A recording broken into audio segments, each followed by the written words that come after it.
biharmasti.in।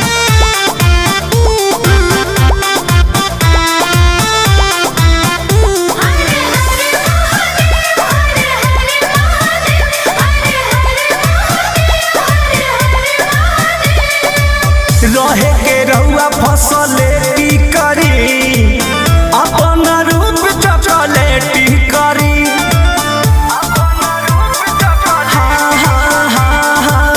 रहे के रहुआ फसले की करी अपन रूप चॉकलेटी करी। पीस के रेट वेट अपन पहचानी माटी के चिलम फोड़ दे ए भोले दानी माटी के चिलम फोड़ दे ए भोले दानी माटी के चिलम फोड़ दे। का बुझला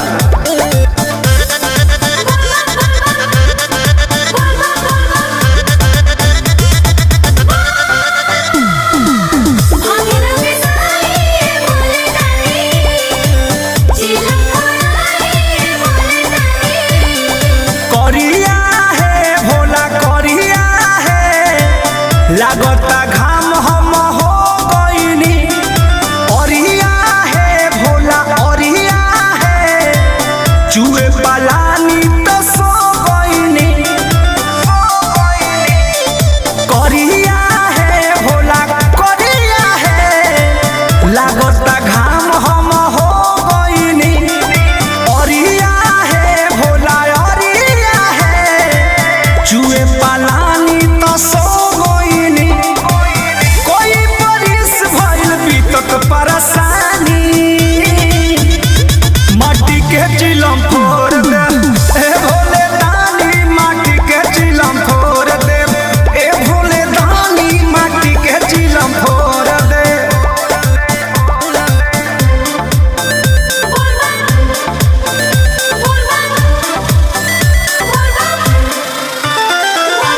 Music by Arya Sharma. biharmasti.in।